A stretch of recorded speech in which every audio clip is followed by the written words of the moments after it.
Buenos días, hermanos, familia y amigos y hermanos que nos visitan. ¿Cómo están?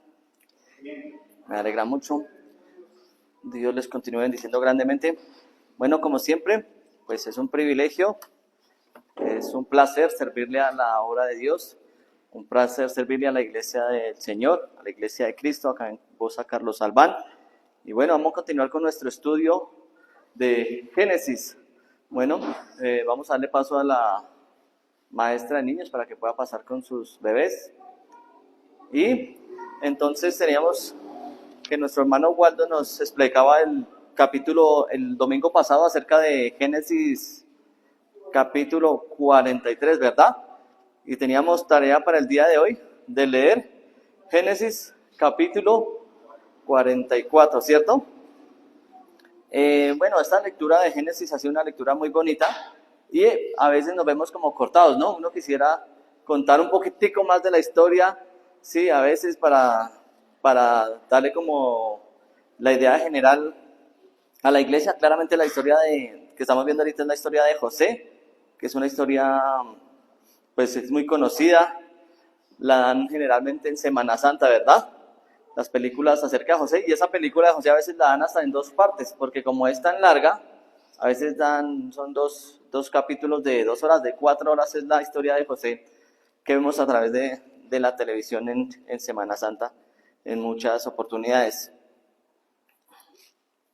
Entonces, vamos a iniciar primeramente con un pequeño resumen de lo que nos enseñó nuestro hermano Waldo la semana anterior, ¿verdad? Y sabemos que había, y continuamos con el hambre que había en esas regiones de Egipto, de Canaán, de sus alrededores, ¿verdad? Y había mucha necesidad, porque si no había alimentos, si no había todo lo que se necesita para los animales y para las personas, pues iba a ser un momento pues siempre difícil para todas las personas. Entonces, en ese entorno, en esas circunstancias, nos encontramos con la historia de José. Algo que quería preguntarle, bueno, no lo investigué para esta ocasión, pero no sé si mi hermano Waldo tenga la respuesta. Ya le digo por qué. Porque entonces si se viaja por segunda vez, nuevamente tiene que hacer viaje. Fueron a Egipto y regresaron donde Jacob, donde el papá, ¿cierto? Mientras tanto, Simeón se quedó encerrado, ¿cierto? Encarcelado. Bien, aquí la pregunta es, ellos se fueron con suficiente grano y trigo y bueno, y las cosas con las que se devolvieron a donde estaba su padre Jacob. ¿Por qué tenían que volver nuevamente a Egipto, donde José? ¿Fue que se les acabó la comida o por la necesidad que tenían de ir a recuperar a su hermano Simeón? Mi hermano Waldo, ¿sabe cuánto tiempo estuvo Simeón encerrado? ¿Cuánto tiempo pasó desde que llegaron nuevamente a donde está Jacob y volvieron nuevamente a Egipto? No es por corcharlo, sino que no lo investigué y tengo esa pregunta.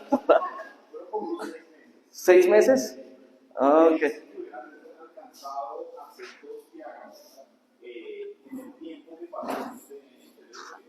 Ok, dice nuestro hermano Waldo que pasaron más o menos unos 6 meses. ¿Sí? Vamos a pedirle a nuestro hermano Wilmer que esté muy atento para las intervenciones. Quien quiera participar, levanta su mano. Levanta su mano y mi hermano Wilmer se acerca y le presta el micrófono para que puedan salir en la transmisión. Yo no pude asistir hace 8 días. Nos encontrábamos en el encuentro de servidores y de varones en la ciudad de Cali, ¿sí? En un municipio que queda aledaño a Cali, llegando a Santander de Quilichao, ¿sí? Ahí estábamos en una finca reunidos con varios hermanos de la iglesia. Sin embargo, gracias a la transmisión en Facebook, gracias a que los hermanos que participan pueden leer a través del micrófono, pude escuchar tanto las intervenciones de nuestro hermano Waldo, el expositor, como las intervenciones de cada uno de los estudios. Entonces pude escuchar el estudio que nos dio nuestro hermano Waldo hace 8 días, gracias a la tecnología, ¿bien? Y bueno, de paso, pues el encuentro en Cali pues fue muy enriquecedor. Seguimos pues fortaleciéndonos, aprendiéndonos para pues seguir trabajando por la obra de Dios. La enseñanza es que tenemos que nosotros esforzarnos por seguir aprendiendo, por seguir leyendo la Biblia, por seguir en comunión con nuestros hermanos, para llenarnos nosotros de cosas buenas y así poder servir a los demás. Bien, entonces pasaron 6 meses. Bien, ¿qué más nos enseñó nuestro hermano Waldo hace 8 días? Que Judá no era el hermano mayor, ¿cierto? Sino que era el cuarto en la fila. Primero pasó Rubén, que era el mayor. ¿El segundo quién era? No, no, debía era el tercero. Pero preguntémosle a la iglesia, ¿cuál era el segundo? ¿Quién se acuerda? ¿No? ¿Simeón? ¿El que está encarcelado? Ah, ok. ¿Y ninguno por qué no? Porque todos, no, o sea, a pesar de que eran los mayores, el mayor tiene que dar buen ejemplo, ¿sí o no? Y esos hermanos mayores todos estaban caídos con el papá. Entonces le tocó al cuarto en tomar el protagonismo, que fue a Judá, y que es una persona que va a ser muy importante dentro de la historia de José. Recordemos que Judá, cuando los hermanos querían matar a José, Judá fue el que intervino, dijo, no lo matemos, más bien vendámoslo como esclavo. A él se le ocurrió esa brillante idea. ¿A Rubén? No, Rubén lo quería matar. Judá fue el que dijo que lo... Podemos mirar igual el relato en Génesis capítulo 42, que se encuentra esa parte. Bueno, entonces viajan nuevamente a José, a lo que nos enseñó nuestro hermano Waldo la semana pasada, ¿no? Viajan nuevamente entonces a la casa de José, los atienden muy bien, están en una casa, bueno, les dan el trigo, llegan con todas las cosas. Simeón es liberado. José se conmovió mucho al ver a su hermano menor, hijo del mismo papá y de la misma mamá, que era la esposa de Jacob, Raquel, y cuando lo vio, pues se conmovió mucho. Cuando uno ve esas historias por televisión, realmente que uno también se pone muy emotivo y uno llora, y uno mira el relato a través de las escrituras y también le dan ganas de llorar, uno ve como ese encuentro de ellos. Y ¿sí fue Rubén, hermano Gilberto? Capítulo 37, versículo 22, Rubén es el que intercede para que no lo maten. Bueno, listo. Entonces, sin embargo, gracias hermano Gilberto. Sin embargo, entonces Judá es una persona que va a ser muy protagonista en esta parte de la historia, en esta parte del relato. Bien, y recordemos nosotros lo que tiene que ver para nosotros en el día de hoy, lo que es Judá, la tribu de Judá, y que de Judá viene la descendencia de David y de nuestro Señor Jesucristo actualmente. Bien, entonces es una persona que es bien importante dentro de la historia. Bien, entonces comen juntos y José, como los hermanos no sabían quién era José, pero José sí sabía quién era cada uno de ellos. José al hermano menor pues le da 5 veces más de porción de comida, ¿bien? Y bueno, y varias enseñanzas nos dejó ahí esta aplicación a nuestras vidas, esto que nos enseñó nuestro hermano Waldo hace 8 días. Listo, entonces ahora sí continuamos con la historia de Génesis 44 y la anterior diapositiva no alcanzó a salir, entonces dejemos la anterior porque es muy similar, que es donde están acá reunidos los hermanos sentados en la mesa. Ahí están todos muy contentos, muy alegres, pasándolas muy bien, muy felices, los atienden como a príncipes y están todos muy contentos y muy gozosos. Bien, ¿qué va a pasar en el relato a continuación? Mientras que ellos estaban comiendo y compartiendo con José, que no sabían que era José, sino que era el segundo al mando, el gobernador de Egipto, entonces, mientras tanto José había dado instrucciones a su mayordomo para que hiciera ciertas cosas. Entonces empecemos con la lectura de la Biblia. Entonces vamos a ir a Génesis capítulo 44, versículos 1 al 5. La persona que quiera leerlo puede hacerlo a continuación. Hermana Norma. Hermano Freddy. Bueno, primero las damas. Vamos a dar el paso a nuestra hermana. Pero bueno, entonces, nuestra hermana Norma, ahorita le vamos a dar paso a nuestro hermano Freddy para la segunda parte de la lectura.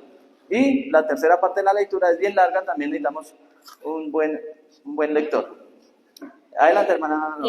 Capítulo 1 de Génesis 44, capítulo 1 al 5 nos dice: Cuando los hermanos estuvieron listos para marcharse, José dio las siguientes instrucciones al administrador del palacio: llena sus costales con todo el grano que puedan llevar y pon el dinero de cada uno nuevamente en su costal.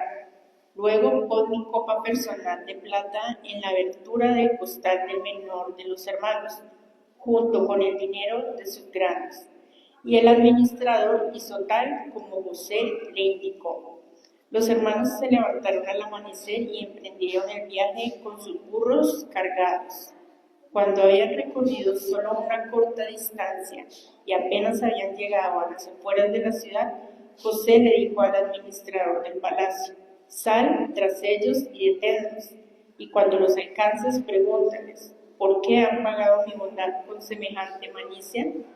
¿Por qué han robado la copa de plata de mi amo, la que usa para predecir el futuro?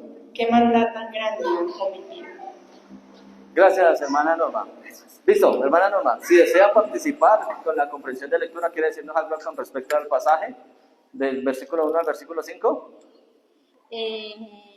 Pues aquí claramente nos dice que los hermanos tuvieron que partir con José, y ellos pues le dieron unas instrucciones, pero ellos, digamos, no se esperaban,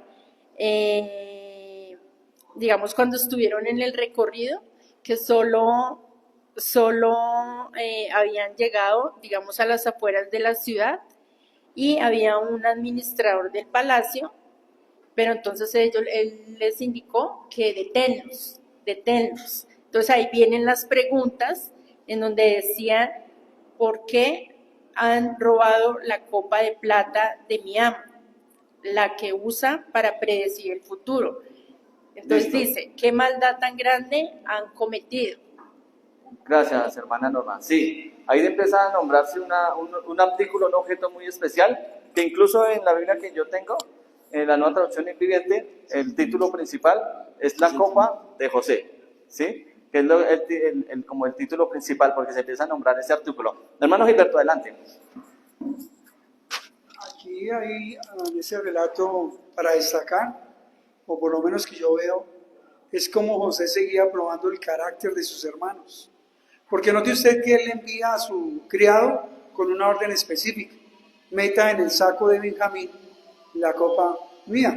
Entonces, el relato en sí comienza como con esta premura, ¿no? Sí, claro. ¿Cómo es de tremendo José probando el carácter de sus hermanos, a ver qué caras ponían, qué iban a hacer? Claro, entonces aquí detrás de esto hay un plan que tiene José con sus hermanos, donde él va como a mirar qué piensan hoy en día sus hermanos, qué tanto han cambiado, siguen siendo los mismos de antes, los mismos que lo vendieron como esclavo, los mismos que lo querían matar, los mismos que le hicieron ese daño a su padre Jacob, o quiénes son ahora esos nuevos hermanos que han ido a donde José.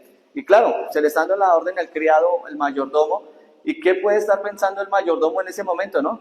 Que le están dando esas instrucciones, porque el mayordomo tiene que hacer caso, ¿no? Entonces, ¿qué está pensando el mayordomo en eso? ¿Por qué mi amo me está mandando a meter una copa a los sacos? ¿Qué piensa hacer con ellos, no? Sin embargo, bueno, obviamente el mayordomo hace caso a todo lo que le dicen, pero claro, si nos ponemos en los zapatos del mayordomo, ¿qué pensaría el mayordomo, cierto? Sin embargo, el mayordomo dijo: así haré, hizo como hizo José. ¿Quién más quiere participar de este relato, en esta parte? Listo. Entonces, podemos pasar a la siguiente diapositiva, por favor, mi hermano. Entonces, ahí vemos cómo, pues digamos, los servidores, los siervos del palacio de José, entonces están depositando la copa en uno de los costales. En la siguiente diapositiva podemos mirar que bueno, se fueron todos los hermanos de José, salieron del palacio, y hasta ahí, ¿qué estaban pensando los hermanos de José?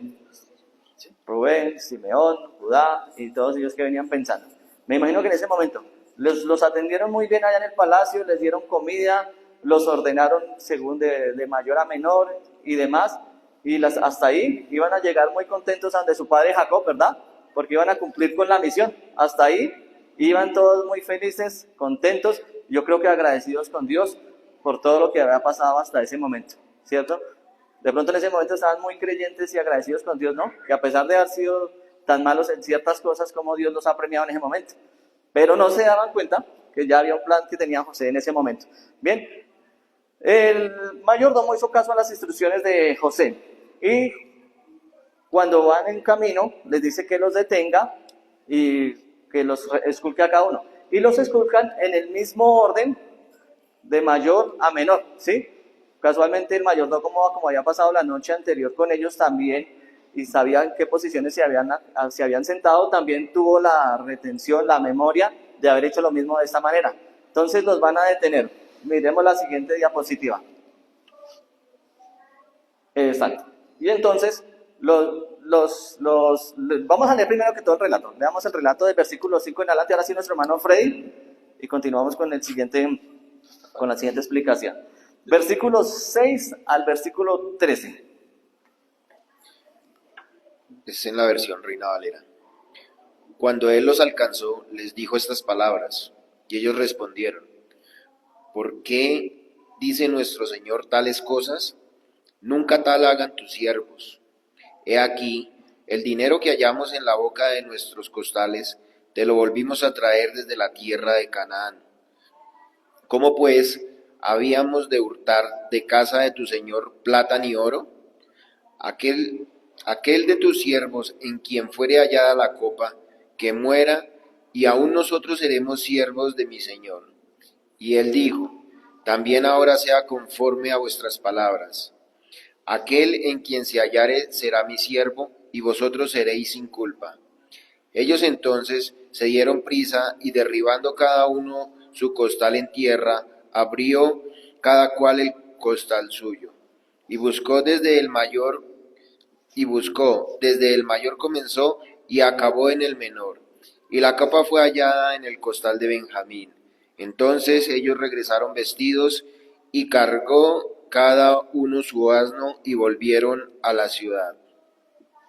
Adelante, mi hermano Freddy, con la comprensión de lectura, por favor. Bueno, desde el primer versículo se nota que hay una conspiración de José para inculpar al hermano menor de este supuesto robo que le habían hecho, ¿no? Los hermanos inocentes, se creían inocentes, eran inocentes, no sabían del engaño, por eso le hicieron esta promesa al siervo de José, que si encontraban en él, pues fueran muertos, y el que llevara eso fuera su esclavo, ¿no? Tal como había pasado con él, que lo vendieron, ¿sí? Sus hermanos. O sea, él estaba como repitiendo la historia que había sucedido con él en el hermano menor, ya que José, recordemos que era el hijo consentido de su padre, ¿sí? Y lo mismo pasaba con yo para los nombres soy malo, con Benjamín, que era el hijo consentido en ese momento después de que se había extraviado José. Gracias, hermano Freddy, así es. Y bueno, se va cumpliendo el plan, tal como lo tiene planeado José, ¿verdad? Y así como hay partes de la historia de José que nos hacen llorar mucho, nos hacen ponernos emotivos, muy conmovidos, también aquí nos da cierta risa, ¿no? Cuando le dicen al mayordomo, le dicen a ellos que han hurtado, que se han robado la copa con la que José, el gobernador, puede predecir el futuro, ¿no? Claramente, el mayordomo y el faraón, ya José le había dicho al faraón que su don de revelar sueños no era un don de él, sino que había sido gracias a Dios, ¿no? Pero José en su trama, en su engaño, y el mayordomo también sabía pues la historia de José, le dicen: ¿por qué roban esa copa que es con la que mi amo logra descifrar el futuro, ¿no? Pues aquí hay ciertos sarcasmos, y uno lee esto y da risa, ¿verdad? Bien, entonces están robando eso. Y por el otro lado, todos los hermanos que ahora sí están muy cambiados al parecer, que han visto el sufrimiento de su padre Jacob, ¿sí? Que lo han visto como estuvo tan estresado de no querer dejar ir a su hijo Benjamín a Egipto, que quieren llevarle buenas noticias a su papá, y que ahora sabe que todos como hermanos están muy unidos por una causa. ¿Cuál? Que su padre pueda volver a ver a Benjamín, que lleguen con el trigo y que lleguen con todas estas cosas. Bien, y están muy seguros en su unidad familiar, su unidad como hermanos, que están todos muy honestos cumpliendo la misión. Cuando resulta que encuentran la copa en el saco de Benjamín, pues como ellos están tan seguros de que están muy honestos en este último tiempo, pues dicen no, se aseveran a decir, bueno, cójanos a todos de esclavos y que muera el que se la robó y todas esas cosas más, ¿no? Hablando duro, ¿no? Pero no va a tener cuidado cuando habla duro, porque uno pone a hablar muy duro y después ahí tiene las consecuencias. Entonces ellos estaban pues muy seguros de su inocencia. Bien, pero entonces ¿qué pasa cuando encuentran que finalmente sí estaba la copa con la que se adivinaba el futuro? Esa copa en ese tiempo sí era normal en la época, que mezclaban agua con aceite, con vino, y habían personas que como que querían hacer la función de descifrar el futuro. No era el caso de José, pero sí era conocido en esa época, en esa parte de la historia. Bien, entonces, ¿qué pasó cuando encontraron el saco? Miremos la siguiente diapositiva, por favor, hermano. Bueno, ¿qué nos decía el relato? Bueno, démosle el micrófono a nuestro hermano. Hasta ahí nomás. Rasgaron sus vestiduras. ¿Y qué significa que rasgaron sus vestiduras? Eso es una señal. Generalmente entre los judíos es una señal de duelo, otras de rabia, otras de impotencia. Es decir, tiene muchos significados, todo de acorde al contexto. Gracias, hermano Gilberto. Pues sí, claro, mucha angustia. Aquí solamente mostramos la imagen. Digamos que él es Judá, ¿sí? Él es Judá y apenas se enteran de lo que pasó, que su hermano menor, ¿con qué le van a salir al papá ahora?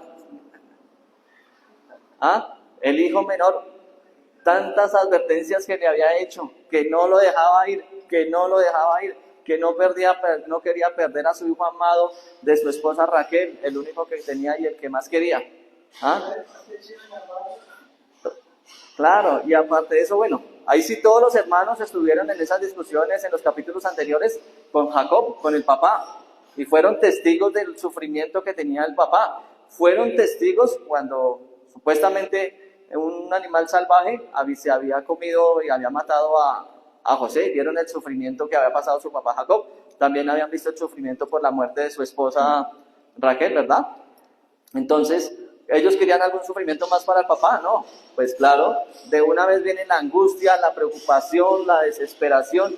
Imagínense, pónganse en los zapatos de ellos. Ahora, ¿qué vamos a hacer? ¿Con qué le vamos a salir a nuestro padre? Claro, era un momento realmente bastante tensionante. ¿Qué continuó después? Ellos ya pues se vieron perdidos. Le encuentran una copa. Aunque ellos pensaban que era inocente Benjamín, pues no tenían cómo demostrarlo porque pues las pruebas decían otra cosa. Inmediatamente, ¿qué pasó? Se devolvieron nuevamente para el castillo y miremos la siguiente diapositiva. Volvieron nuevamente donde José, el mayordomo les costó la historia, efectivamente tenían la copa de una vez. En la vez anterior que se presentaron ante José, el gobernador de la región, pues habían ido como extranjeros, muy formales, muy decentes, muy respetuosos, con unos formalismos, ¿sí o no? Pero aquí ya cuando llegan ante él, ya llegan es a suplicarle que tengan misericordia de todos ellos. Por eso dice el pasaje que se postraron en tierra ante él, ya de una vez en una actitud de humildad, de pedir que por favor tenga misericordia. Bien, entonces, ¿qué les dice José que vimos en el relato? ¿Por qué me han hecho esto? ¿Por qué si yo les hice algo bueno, por qué me pagan con algo malo? ¿Ah? ¿Qué acontece a continuación? Vamos a leer entonces los versículos de Génesis capítulo 44, versículos 18 a 34. Pongámosle por favor mucho cuidado a la lectura que nos va a hacer nuestro hermano Gilberto. Entonces Judá dio un paso adelante y dijo: por favor, mi señor, permita que su siervo le hable tan solo unas palabras. Le ruego que no se enoje conmigo, a pesar de ser usted tan poderoso como el faraón mismo. Mi señor, anteriormente nos preguntó a nosotros, sus siervos: ¿tienen un padre o un hermano? Y nosotros respondimos: sí, mi señor. Tenemos un padre que ya es anciano, y su hijo menor le nació en la vejez. Su hermano de padre y madre murió, y él es el único hijo que queda de su madre y su padre. Su padre lo ama mucho. Usted nos dijo: tráiganlo aquí para que lo vea con mis propios ojos. Pero nosotros le dijimos a usted: mi señor, el muchacho no puede dejar a su padre, porque su padre moriría. Pero usted nos dijo: a menos que su hermano menor venga con ustedes, nunca más volverán a ver mi rostro. Entonces regresamos a la casa de su siervo, nuestro padre, y le dijimos lo que usted nos había dicho. Tiempo después, cuando él nos dijo que regresáramos a comprar más alimento, le respondimos: no podemos ir, a menos que permitas que nuestro hermano menor nos acompañe. Nunca llegaremos a ver el rostro del hombre a menos que nuestro hermano menor esté con nosotros. Entonces mi padre nos dijo, como ya saben, mi esposa tuvo 2 hijos y uno de ellos se fue y nunca más regresó. Sin duda fue despedazado por algún animal salvaje y no he vuelto a verlo. Si ahora alejan de mí a su hermano y él sufre algún daño, ustedes mandarán a la tumba a este hombre entristecido y canoso. ¿Hasta dónde? Hasta el final, hasta el versículo 34. Y ahora mi señor no pudo regresar a la casa de mi padre sin el muchacho. La vida de nuestro padre está ligada a la vida del muchacho. Si nuestro padre ve que el muchacho no está con nosotros, morirá.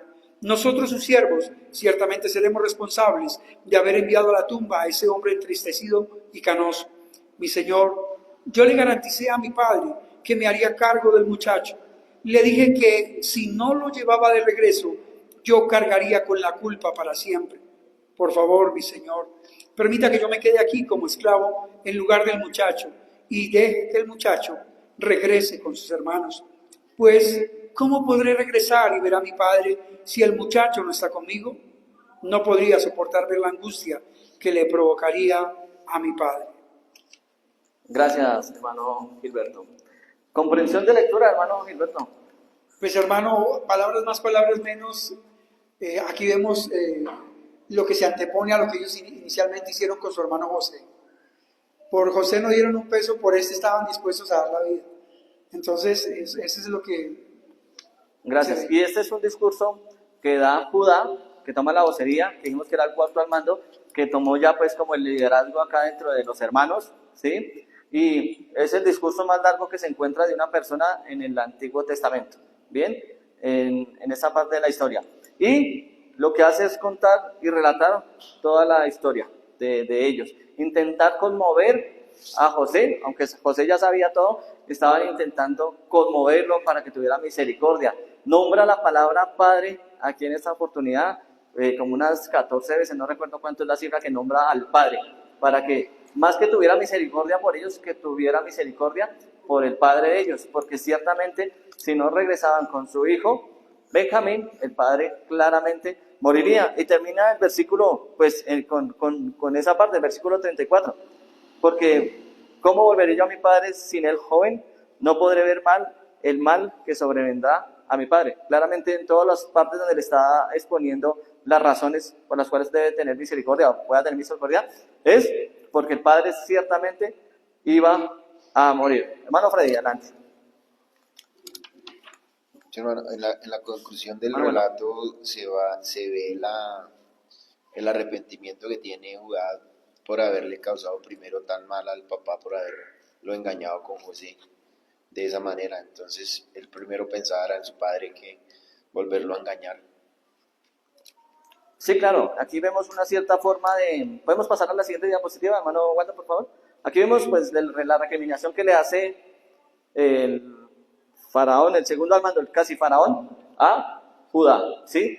¿Por qué ustedes hicieron eso? En la siguiente diapositiva, si podemos pasar a la siguiente, entonces quiero resaltar este versículo, ¿sí? Que tiene que ver con lo que nos dice nuestro hermano, Freddy. Y es que en este momento como que en cierta forma quieren honrar al padre, ¿sí? Uno como hijo debe y quiere a veces honrar a sus padres y sabe el mal que le puede causar y el mal que ya le habían causado durante tantos años. Precisamente en el versículo 16 decía, entonces dijo Judá, ¿qué diremos a mi señor? ¿Qué hablaremos o con qué nos justificaremos? No había nada, absolutamente nada, que los pudiera salvar de un castigo, de una condena o de eso. Y el versículo, o la parte que llama mucho la atención aquí, es donde dice, Dios ha hallado maldad en tus siervos. Nosotros somos siervos de mi Señor. Nosotros y también aquel cuyo poder se halló la copa, en el que se encontró la copa. Bien, pero entonces miremos esta parte del versículo. Dios ha hallado maldad en tus siervos. Aquí están confesando ellos que no es porque el faraón o José haya querido hacerles algún daño o algún mal, sino ellos saben que aquí están pagando por las consecuencias de las malas acciones, lo malo que habían hecho. Si supuestamente no sabían que el segundo al mando era José, que era el administrador de esa tierra, sin embargo aquí ellos están haciendo una confesión. Dios ha hallado maldad en nosotros, ¿sí? ellos son conscientes y ya lo habían debatido y discutido en sus conversaciones cuando fueron apresados la primera vez, cuando estaban entre hermanos hablando. Ellos, y estamos pagando las consecuencias por lo que le hicimos a José la vez pasada. Ellos todo el tiempo estuvieron conscientes que aquí había alguien detrás, aparte que era José, que era nuestro Dios todopoderoso. En ese momento, el Dios de Abraham, Dios de Isaac y Dios de Jacob, que Él les estaba haciendo pagar por todas las cosas que ellos habían hecho. Entonces, eso también demuestra en cierta forma fe de parte de ellos, ¿no? La fe que se necesita a veces para saber que tenemos un Dios y que ese Dios también nos puede corregir, también nos puede castigar, también nos puede instruir. Eso hace parte de la fe. Y el reconocer que ellos habían fallado, que se habían equivocado, que habían cometido errores y que no quieren volver a cometerlos. Están mostrando un arrepentimiento. A través de Judá en su discurso y toda la posición en la que estaban los hermanos, estaban mostrando arrepentimiento. ¿Cuál es el arrepentimiento? Reconocer cuando nosotros hacemos algo malo, ¿sí? Que reconocemos que estamos fallando, reconocemos que obramos mal y queremos cambiar eso que hicimos mal. Queremos actuar de una manera diferente, queremos obrar de formas diferentes sin hacer eso que afecta a otras personas. Entonces, pues prácticamente en el discurso de Judá pues estaba justificando José, están justificando toda su maldad, todo el daño que ha hecho, están siendo muy conscientes de todo lo malo que habían hecho. Y hasta este momento, en este momento, la están pasando muy mal. La angustia, la preocupación, la desesperación está en su máximo nivel. Adelante, mi hermano Wilmer, para nuestro hermano Freddy. Gracias. Hermano, en el resumen de este versículo me lleva atrás en la Biblia o a recordar lo que le pasó a Jonás, no, sino a Job. Job creía que todo lo que le estaba aconteciendo era de parte de Dios, ¿sí? Lo mismo que le pasaba a Judá. Judá reconoció o estaba convencido de que Dios había visto la maldad de ellos, ¿sí? Con Job también, cuando él habla con su esposa, le dice: recibiremos de Dios lo bueno y no lo malo. Pero si nos damos cuenta, en paralelo a las dos, en Job Dios le permitió a Satanás para que hiciera todo lo que hizo con él, ¿no? En esta ocasión le permite a José llegar hasta ese punto de mandato, pero con un propósito, ¿no? Pero de todas maneras, en los dos casos, Job convencido de que era Dios, y acá Judá convencido de que era Dios. Dios permitió esas dos situaciones, pero no era Dios el que estaba actuando. El que estaba actuando era, en este caso, era José. José era el que estaba actuando, y Judá y sus hermanos pensaban que era castigo de Dios por la maldad que habían hecho hacia su padre. ¿Esto a qué me trae en reflexión?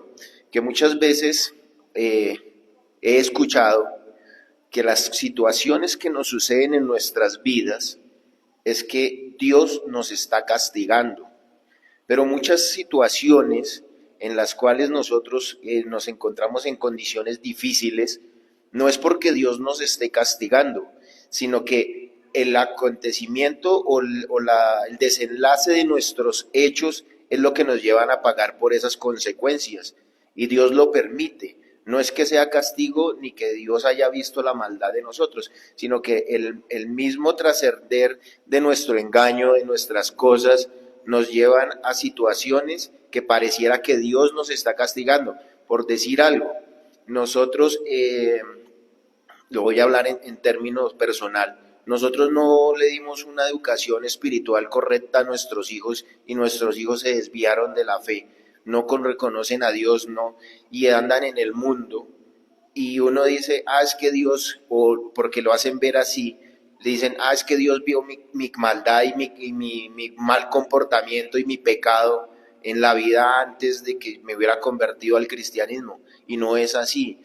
Es que las consecuencias de mis malos actos llevaron, o de mi mala educación de mis hijos, llevaron al pecado de que ellos están cometiendo. No es que Dios me esté castigando por lo que no enseñé o por lo que dejé de hacer. Gracias, hermano Freddy, por su intervención. Y bueno, de eso se tratan esos estudios, ¿no? Estamos estudiando Génesis, estamos estudiando historia, y qué aplicaciones prácticas le podemos dar a nuestra vida diaria, ¿verdad? El hermano Freddy nos acaba de hacer una locución, una intervención, donde nos muestra muchas interpretaciones que nosotros podemos tomar de ahí para aplicarlo a nuestra vida diaria. Y como decía nuestro hermano Freddy, no podemos echarle la culpa a Dios de todo lo que hacemos, ¿no? Pero tampoco le podemos echar la culpa a Satanás de todo lo que malo que nos pasa, ¿cierto? Porque muchas cosas que nos pasan es porque nosotros tomamos decisiones o para un lado o para el otro, ¿cierto? Y tenemos que asumir las consecuencias de estas decisiones. Bien, en la historia de José, acá en esta historia, lo que sí cabe y es importante destacar es Dios sí está detrás de todo. Aquí hay un plan hecho por Dios, un plan perfecto. Todo lo que pasa, digamos, pareciera todo casualidad, ¿sí? Todo coincidencia, pero digamos Dios, desde que le reveló los sueños a José, que nos enseñó el hermano Waldo la semana pasada, que sus hermanos tenían un sueño donde las espigas se caían y él estaba de pie, y que la interpretación del sueño era que todos los hermanos se iban a poner y iban a postrarse en delante de él. Fue lo que acabamos de ver en la diapositiva pasada. Y eso nos ilustra y nos muestra que eso fue un plan de Dios, y eso lo leímos en capítulos muchos más atrás, empezando la historia de José. Vemos que Dios sí tenía todo fríamente calculado, y que Dios sí tenía un plan, y hasta el momento del plan de Dios se iba cumpliendo también a la perfección. Recomendemos que Dios no está en el tiempo, Dios está en pasado, presente y futuro, y Dios sabe lo que pasa hoy, lo que va a pasar mañana, y sabe todo lo que va a pasar. Por eso pues tiene la capacidad, es omnipotente, omnisciente, omnipresente, todo lo sabe, todo lo puede. Bien, entonces, hermano Gilberto, adelante, iba a hacer una intervención.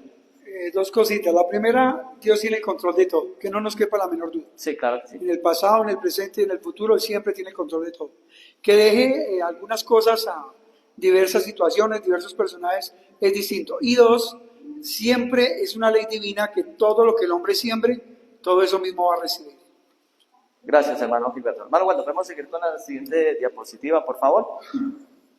Entonces acabamos de ver entonces el relato de Génesis, del versículo 18 al 34, el resumen, la recopilación de todos estos hechos y el sufrimiento que estaban pasando tanto Judá como todos sus hermanos por la situación que se presentaba. Nosotros estamos viendo esos capítulos de la Biblia, lo estamos haciendo uno a uno. Aquí vamos a terminar el capítulo 44. Este capítulo 44 también ha sido muy emotivo, muy interesante, muchas enseñanzas dejas. Hay un trasfondo acá que lo vamos a ver en las conclusiones también, que es el tema del arrepentimiento, es el tema de la conversión del ser humano, la conversión del hombre, es el tema de la fe, de las pruebas que aumentan nuestra fe, como vimos en el caso de Job.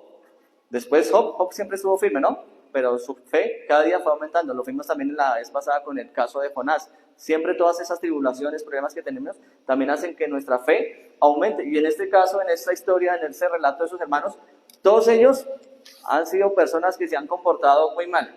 Los hijos de Job siempre, digamos que eran una joyita, como dice mi hermano Wando, ¿no? Entonces todos tenían sus diferentes formas de ser y sus diferentes embarradas, todos cometían sus diferentes pecados. Y a pesar de todo, después de que siga el relato, van a seguir cometiendo pecados algunos. Podemos mirar la historia de cada uno de ellos. Y bueno, la vida continúa y ellos siguen inmersos en este mundo, inmersos en muchas cosas. Pero aquí Dios, a estos 12 hijos de Jacob, son los que van a posteriormente ser las 12 tribus, ¿no? Que eran los que iban a ser el pueblo de Dios, el pueblo de Israel, el pueblo escogido. Y Dios está transformando las vidas de ellos. Les está cambiando su manera de pensar, su manera de ser. Y todas estas tribulaciones, toda esta desesperación, toda esta preocupación que ellos tienen en este momento, es porque Dios los está transformando, porque de ahí vienen unas generaciones que también son importantes para la historia la historia de la Biblia, la historia de la humanidad, la historia del pueblo de Dios. Hermano Freddy, adelante. Sí, hermano, en resumen también de este capítulo o de los acontecimientos de José con sus hermanos, vemos que hubo un engaño, ¿cierto? Pero hubieron como 2 o 3 engaños ahí en todo el relato, ¿sí? Pero este engaño no fue por beneficio propio, sino fue todo planeado por José para hacer caer en cuenta a sus hermanos de lo que habían hecho, ¿no? Ese tipo de engaño no sé cómo lo podríamos ver, pero a mi modo de ver fue un engaño bueno. Sí, claro. Es un engaño muy bueno, ¿no? Pues lo puso a prueba, pero ¿de qué manera los hermanos? O sea, meterlos a la cárcel, poner a sufrir al papá todo ese tiempo que ha pasado de tanto sufrimiento. Claro, o sea, es una prueba, pero una prueba difícil. Incluso, y se ríe José de ellos, a decirle que es la copa con la que adivina. Y aparte de eso, muestra justicia también cuando le dicen que si encuentran la copa en cualquiera de los sacos, entonces que nos vuelvan a todos esclavos, ¿sí? Y entonces muestra José su justicia y dice, no, a todos no los voy a volver a esclavos, ni a todos los vamos a matar, solamente, ¿a quién? Al que cometió el error. Todo eso era mentira, porque él sabía toda la verdad, pero todo el tiempo estuvo jugando con ellos y poniéndolos claramente a prueba. Bueno, mis hermanos, sí, no, realmente el estudio nos deja muchas enseñanzas y el capítulo que viene es muy interesante, también muy emotivo, la conclusión, lo que viene, bueno, ¿para qué les cuento? Sí. Queda de tarea, como siempre, leer el capítulo 45 de Génesis para la siguiente clase. Ustedes pueden leerlo, traer sus apreciaciones, sus ideas, las cosas que le llamaron la atención, incluso preguntas si quieren traer, también pueden traerlas. Y aquí contamos con el estudio que preparamos, pero también están varios hermanos muy conocedores de la Biblia, muy conocedores del Evangelio, que también nos pueden ayudar y enseñar e ilustrar en muchas cosas. Vamos entonces a pasar al tema de las conclusiones, ya para finalizar. Entonces, vemos ahí, como conclusiones, la Biblia tiene muchas historias espectaculares. Cuando uno ve una película, lee un libro, uno escucha a muchas personas que dicen, no, yo leí este libro, yo vi esta película, y esto fue así, fue así, fue genial. No hay nada que envidiar. Incluso, muchos de esos libros y muchas de esas películas que llaman la atención de muchas personas ya han sido inspiradas en parte por relatos de la Biblia. Ya han estado primero en la Biblia antes que esté en la mente de algún escritor o en la idea de algún guionista. Entonces, estas historias que encontramos a través de la Biblia son espectaculares, bonitas, fascinantes, o sea, muy llamativas, ¿sí? Y la historia de José, pues no es para menos. Esta historia de José es una historia también muy bonita. Se han dedicado varios capítulos a la historia de José y todas han sido muy, muy emotivas. Y todavía no hemos terminado. Continúa la historia y siguen cosas realmente fascinantes que no queremos spoilear al próximo quien dirige el estudio la próxima semana.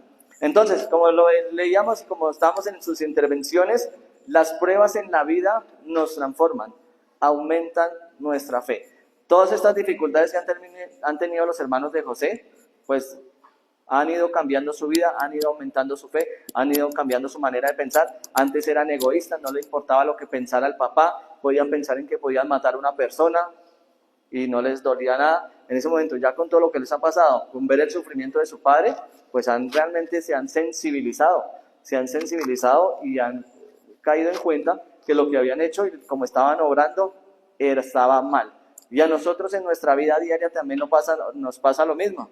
Digamos, si a usted le pasa algo malo, siéntase contento, siéntase feliz, siéntase tranquilo. Si el día de mañana puede salir de esa dificultad, puede salir fortalecido y puede salir con una mentalidad diferente de los problemas, pues es una gran bendición, ¿sí? Yo he tenido problemas y dificultades en mi vida, claro, y hoy en día le doy muchas gracias a Dios por todas esas cosas malas que me han pasado, porque me han cambiado completamente mi manera de ser, mi manera de pensar, ¿sí? Me han vuelto más, de pronto uno a veces es orgulloso, arrogante, bueno, los defectos que ustedes quieran ponerme, los defectos que ustedes digan que crean que puedan tener ustedes también, Dios va cambiando y Dios va actuando en nuestras vidas. Y si uno tiene una actitud orgullosa, arrogante, Dios le da a uno para que uno se vuelva sencillo y humilde, que es lo contrario, ¿verdad? ¿Y cómo se logra eso? A veces se logra únicamente a través de las batallas que tenemos que pasar por la vida, por esas dificultades, por esos fracasos incluso, porque a veces fracasar no es malo,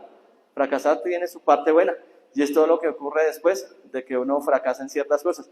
Pero nosotros como cristianos sabemos que todo lo que nos pasa en nuestra vida, si estamos en los caminos de Dios, es porque Dios nos está ayudando y porque Dios nos está cambiando, Dios está transformando nuestro carácter.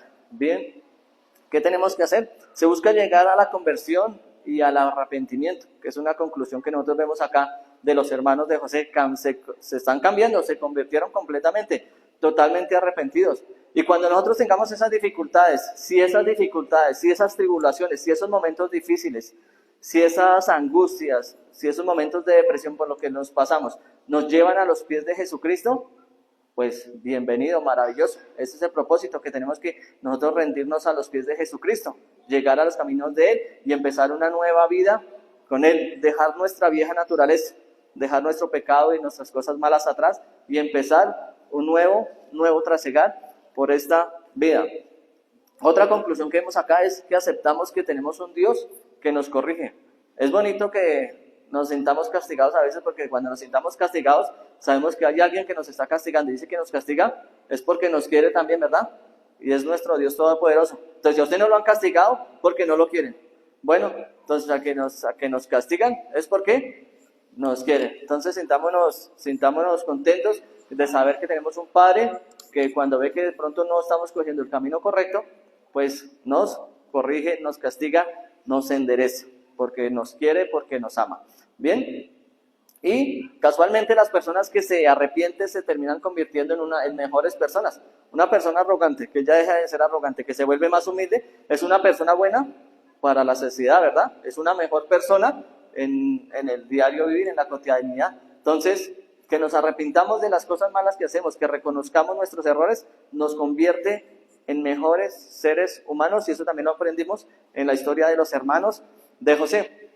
Entonces, el final de la historia sigue siendo incierto, como les contestaba en Génesis 44, pero este capítulo pues nos ha servido mucho para ver pues el arrepentimiento y el cambio de los hermanos de José, y también nos ha servido para mirar cómo ha sido el plan de Dios a través de todo el Antiguo Testamento, a través del Génesis y en nuestra vida. Bueno, entonces mis hermanos, muchas gracias a ustedes. Vamos a tener 5 minuticos. Dios les continúe bendiciendo grandemente.